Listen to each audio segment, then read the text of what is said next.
ओम रवये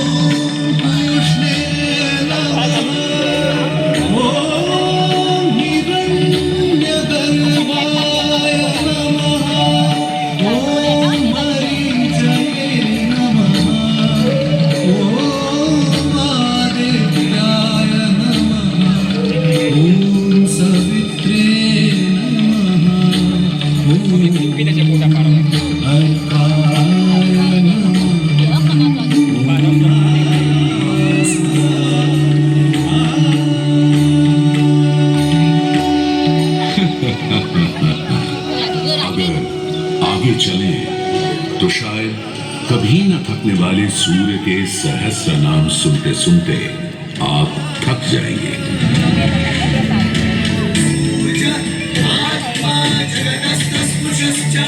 हमारी सभ्यता के सबसे पुराने और आधारभूत ग्रंथ ऋग्वेद के पहले मंडल में ही सूर्य का बखान करती है ऋचाएं, और सूर्य से मिली अग्नि से ही शुरू होती है ऋग्वेद की पहली ऋचा अग्नि, जो सूर्य के प्रकाश और ऊष्मा में थी।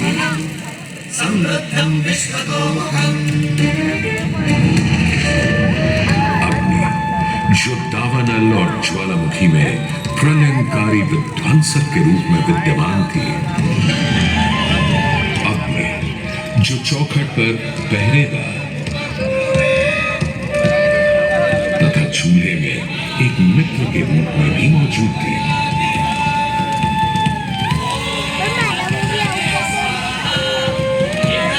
तभी तो भारत ही नहीं, पुरातन मिस्र में रा, दक्षिण अमेरिका में इंती, अफ्रीका में लीजा, फारस में अगी, चीन में जुरान, जापान में कागुत्सूची और खोजी, तुर्की में अलाज, यूनान में हेफेस्टोस हेलिकोस और रोमनों में वाल्केन और फीबस जैसे पौराणिक अग्नि स्वरूप देवों की कल्पना विद्यमान है।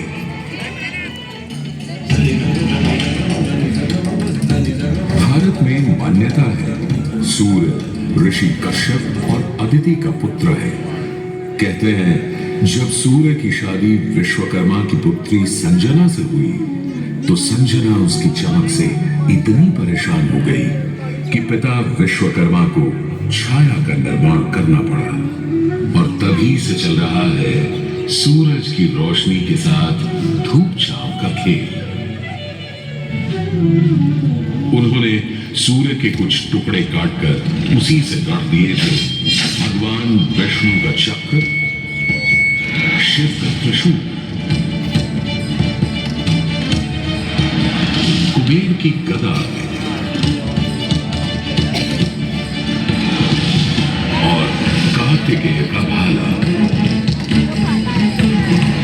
किंतु इतना होने के बाद भी सूर्य बिना रुके अपने 7 श्वेत अश्वों के रथ पर आरूढ़ आकाश की परिक्रमा करता ही रहता है, करता ही रहता है।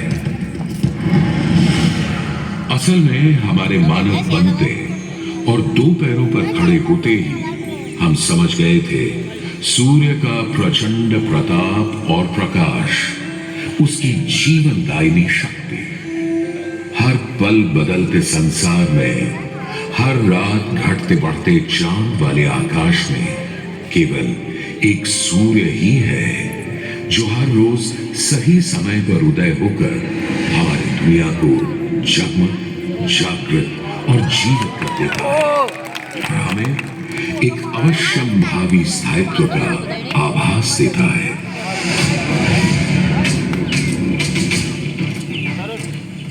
सूर्य से ही तो हमारी फसलें, फल, पक हमें भोजन देते हैं। सूर्य से ही तो हमें बादल और बारिश मिलती है, और सर्दियों में सूर्य जरा रूठा तो जीना दूभर हो जाता है। पेड़ों के पत्ते झड़ जाते हैं, वन्य जीवन गुप्त होकर लुप्त हो जाता है और पूरी दुनिया बेरंग सफेद हो जाती है।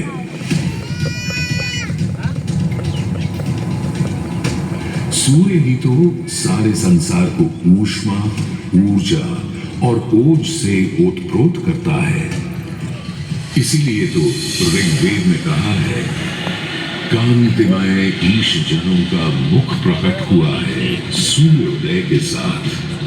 हे ईश्वर, इस आदित्य के उदय के साथ हमें अंधकार, दुर्भाग्य और पाप दोषों से भी बंधन मुक्त कर देना आज।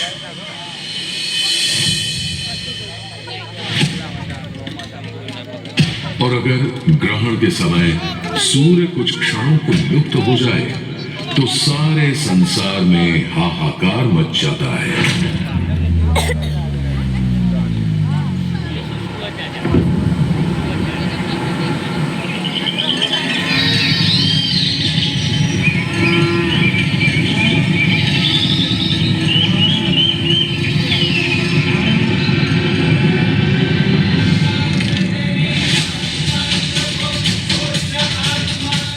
यह सूर्य के अनंत गुणों का प्रभाव ही तो है कि सारे संसार में आदिकाल से सूर्य की अर्चना, आराधना और सूर्य मंदिरों का निर्माण होता रहा है।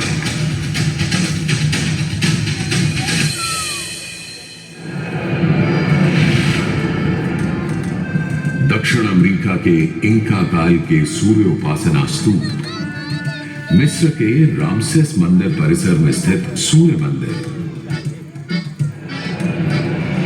रोम और यूनान, चीन और जापान, मेसोपोटामिया और ईरान के सूर्य मंदिर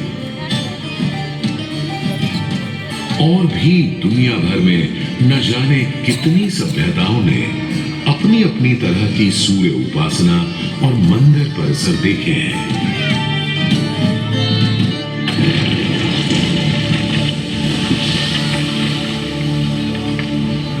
उत्तर में कश्मीर में बना मार्तंड मंदिर, जहां भारत भर के मंदिर परिसरों में सबसे विशाल है, तो पूर्व में ओडिशा का कोणार्क मंदिर सबसे वैभवशाली, पूर्वोत्तर में असम और मणिपुर के सुंदर सूर्य मंदिर देखते बनते हैं, तो दक्षिण में तमिलनाडु, केरल, कर्नाटक आदि के सूर्य मंडप अपनी अलग छटा रखते हैं। उधर उत्तराखंड, उत्तर प्रदेश, बिहार, मध्य प्रदेश, हरियाणा और हिमाचल में भी सूर्य मंदिरों की हार माला सी बनी है।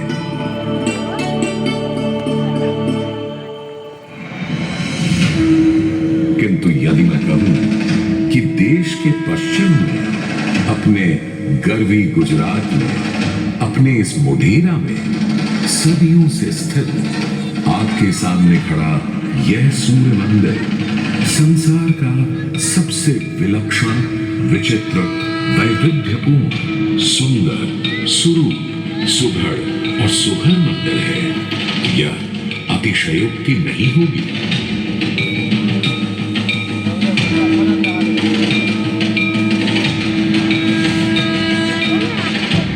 11वीं सदी में चालुक्य घराने के सूर्यवंशी सोलंकी सम्राट भीमदेव प्रथम ने तो यहां एक चमत्कार ही कर दिखाया। सम्राट भीमदेव प्रथम एक बड़े वीर और प्रतापी राजा थे। एक तरफ उन्होंने सोमनाथ का मंदिर तोड़ने वाले महमूद गजनवी से टक्कर ली और उसके तोड़े सोमनाथ को दोबारा से खड़ा किया, तो वहीं पूरे गुजरात में तमाम नए किले, मंदिर, तालाब और बाग बनवाए। उनके अद्भुत शिल्प प्रेम के आज तक साक्षी हैं सिद्धपुर का रुद्र महालय, पाटन का सहस्त्रलिंग तालाब, आबू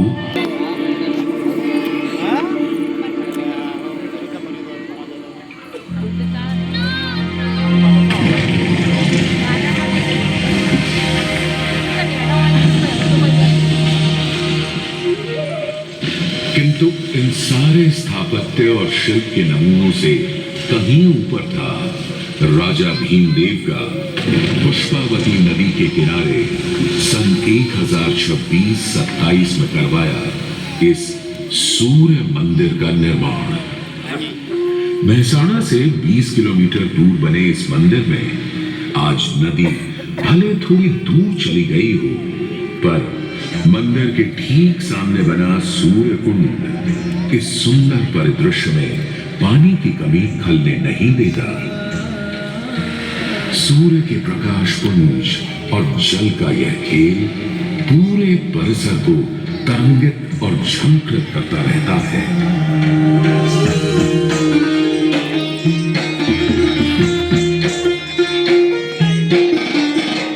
मंदिर के ठीक सामने बने विशाल कुंड में 108 छोटे बड़े मंदिर और उनमें रखी विविध देवी देवताओं की मूर्तियां इस मंदिर को एक अलग खास चरित्र दे देती हैं। इसका एक और नाम है रामकुंड, और क्यों ना हो, जबकि यहाँ विस्तृत धर्मारण्य वन क्षेत्र में ही श्री राम ने मोढेरक का निर्माण करवाया था।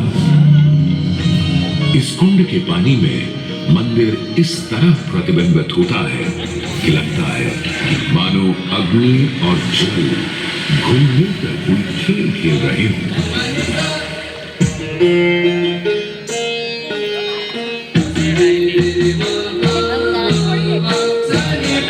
तालाब की तरफ से सीढ़ियां चढ़ते ही एक सुंदर तोरण आपका स्वागत करता है।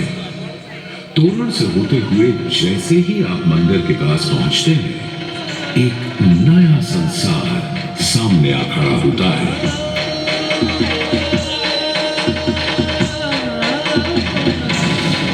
मंदिर के सभा मंडप के सोपान पर बने 12 खंबे साल के 12 मास दिखाते हैं, तो 12 आदित्य और 12 गौरी भी यहाँ पत्थर पर उकेरी गई है। सूर्य देव को समर्पित इस मंदिर में शिव, विष्णु और ब्रह्मा भी विद्यमान है, और इस मंडप के हर कोने में खड़े हैं 10 लोकपाल, यानी इंद्र, वायु, अग्नि और कुबेर जैसे देव। आज भी हजारों तीर्थयात्री यहाँ उत्तरार्ध महोत्सव मनाने और सूर्य को प्रणाम करने आते हैं। इस हेरिटेज साइट पर हजारों देशी विदेशी सैलानी भारत के इस विलक्षण सूर्य मंदिर को देखने, समझने, इसकी वैज्ञानिक पहेलियों को बूझने चले आते हैं। संसार और विशेषकर भारत में बने अधिकतर सूर्य मंदिरों की तरह मोढेरा के मंदिर को बहुत वैज्ञानिक सोच समझ से बनाया गया है। पूर्व पश्चिम धुरी पर पूर्वोन्मुखी यह मंदिर इस तरह रचा गया है कि विषुव पर्व के दिन, यानी उस दिन जब दिन और रात ठीक बराबर होते हैं, सूर्य की पहली किरण सीधे गर्भगृह में स्थापित सूर्य प्रतिमा पर ही गिरती थी।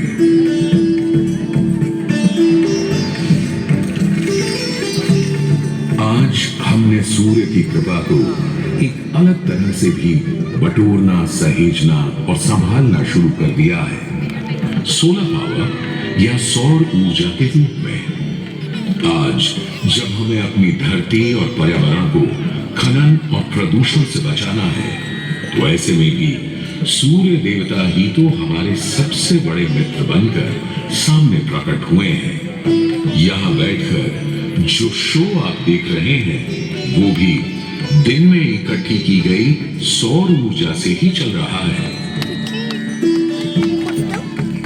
और क्यों ना हो, जब हमारा भारत प्रधानमंत्री आदरणीय नरेंद्र मोदी जी के प्रोत्साहन और नीतियों से दुनिया का चौथा सबसे बड़ा सौर ऊर्जा बनाने वाला राष्ट्र बन गया है।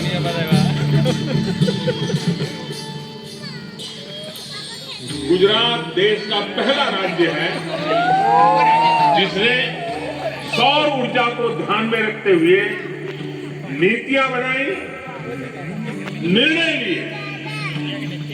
हमने नहरों तक पर सोलर पैनल लगा दिए और जिसकी चर्चा विदेशों में तक में हुई। आज भारत रिन्यूएबल एनर्जी के उत्पादन के मामले में दुनिया की चौथी बड़ी ताकत है, दुनिया की।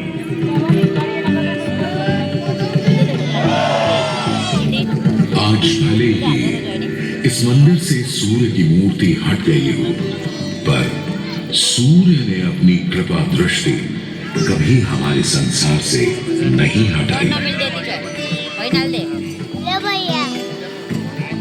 हम तो बस मोढेरा के सूर्य मंदिर में फिर आए और कवि प्रदीप की लिखी पंक्तियों से आकाश में विद्यमान